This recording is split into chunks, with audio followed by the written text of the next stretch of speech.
In today's video, we're going to talk about how you can analyse football matches. But quickly, before we get started, help a coach out, hit subscribe. So what is analysis? Analysis is essentially watching the game and drawing conclusions from what you're seeing. And that does sound pretty easy, but it can be quite challenging, especially if you're very new to it. So what we're going to do is we're going to break it down into small sections that once they all come together, you'll have an excellent piece of analysis. So to help us with this, we're going to break it down into 3 steps, and I will leave timestamps to each step in the description below. So step 1 is pre-game, and it's a part of analysis that's often overlooked because it's not actually the game, but it's incredibly important, and it's a little bit cheesy, but fail to prepare, prepare to fail. It's quite fitting for analysis, so if you don't do this pre-game, it will affect the analysis of the actual game. The most important piece of information that you need to get pre-game is the formations of teams, and kit numbers and player names if you need them, if it's a team you've not watched before.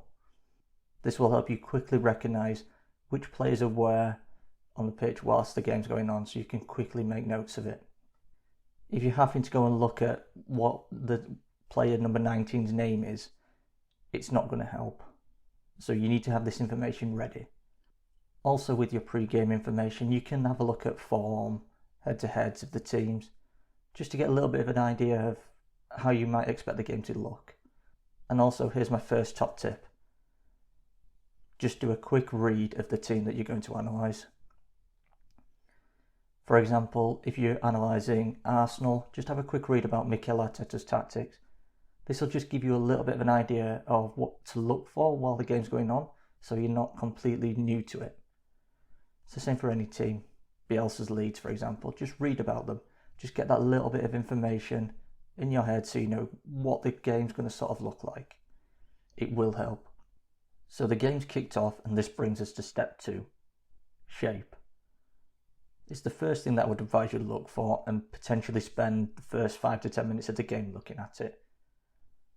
So what do we mean by shape? Well, the shape of a team is how their structure looks in and out of possession. So a team's shape will usually consist of 3 lines. You can call them defence, midfield and attack, but it will usually be 3 lines. In some cases, it will be 4. For example, Bielsa's Leeds, their shape in possession is a 3-3-1-3. Most of the time it will be 3 lines, but there are occasions where it's 4. So just try and recognise those 3 lines. Defensive line, midfield line, attacking line. Now the key here is, just because it's your defensive line, may not have all defenders in there. There are occasions where a midfielder player might drop in. Also, if you're aware of the 5 vertical zones, try and just make a note of where players are in their shape. So let's take a look at an example. So in our example, the team begins in a 4-2-3-1 formation. But when in possession, we notice that their shape becomes a 2-3-5. So we have our 2 defenders in the first line, our 2 centre-backs. We have our 3 midfielders in the second line. Now here's the important thing to recognise. Because of the position of the full-backs in this shape, they have now joined the attacking line, which consists of the 5 players, so both full-backs, both wingers and the striker. And that's what we mean when we talk about shape. There will be similarities across teams, but a lot of teams will have different shapes. Just try and recognise the 3 lines. This is very, very important when it comes to analysis.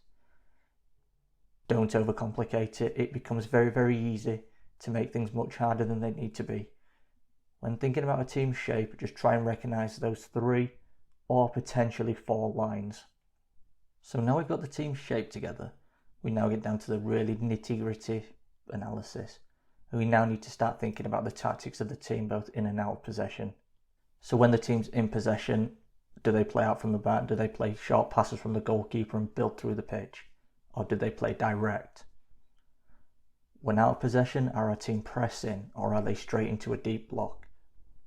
We're now starting to build that really clear picture of what the team's trying to do. So when we're thinking about tactics, this is where it starts to get really different for each team. There again will be some similarities with tactics, but each team tends to have their own sort of set idea of how they want to play. We'll focus on playing out from the back just because it's easy and everyone knows where it is. But a really good way to recognise tactics is to break the pitch into 3 thirds. Once you've broken the pitch into the thirds, try and isolate what's happening in each third. So when playing out from the back, first thing you need to think about is the goalkeeper's got the ball, what's the positioning of players like him around. So usually when the goalkeeper's got the ball and playing out from the back, the fullbacks move high. A central midfielder might drop in to create that initial diamond. So that's your first step. Then it moves into the midfield. So what's happening in this section? Do the fullbacks still stay high? Does one invert? What will happen now is as you progress forward up the pitch, you'll now start to see how the team build into the shape that you put together in the second step. And then finally the attacking third. Do they always put crosses in from the left side? Right side, do they try and break into the box? When we think about tactics, we're now really trying to observe how the team behave and interact with the ball, the opposition, the teammates, players within the same unit, players within different units. And we're trying to recognise whether there are trends. So we'll go back to the goalkeeper. Does he always play to the left centre-back? Does the left centre-back always play into a certain midfield player? When that midfield player receives the ball, what happens next? Really focus on details. And a huge tip for this section is write things down. Draw pictures, draw little diagrams. When I analyse football matches, I sit with a whiteboard and I just draw things on it. So it helps me just visualise what's going on. Then once you think you've got the tactics together and the patterns, really go into detail. So why does this happen when the central midfielder receives the ball? Why does this happen when the striker receives the ball? Why are they positioning like this? What's influencing that? Is it the opposition or is it the teammates that are influencing this? Really, really dig for detail. Just keep asking yourself, why is this happening? Why does the left back invert? What does that provide? Just keep digging for detail. I appreciate this section's a little bit vague because we're not specifically analysing a team. I'm just trying to give you a few ideas of what you can look for. But this is really where your analysis starts to take the next step. So that's our 3 steps of analysis. So pre-game, shape, tactics. It takes a little bit of practice to get good at it, but here's a few top tips that can help you along the way. Just going to reiterate this tip that I gave you earlier on. Don't overcomplicate it. It's very, very easy to overcomplicate it and it doesn't need it. Keep it as simple as possible. Next tip, don't worry about stats. There are so many incredible websites out there that track stats for you. You don't need to worry about analysing these. Shots on target, doesn't matter. There are websites out there. Who Scored is really good at this. They will give you live stats as you're watching the game. Don't worry about them. You can have Who Scored open and just see what's happening. You don't need to mark them down. And my final step is a little bit cheesy, but enjoy analysis. If you're not enjoying analysis, if you're not enjoying the game that you're watching, just stop. Make sure you're enjoying it. Be relaxed and just enjoy your analysis. I hope you have found this video useful. I've been Coach Reese. If you did enjoy, please like, comment and subscribe, and I will see you in the next one.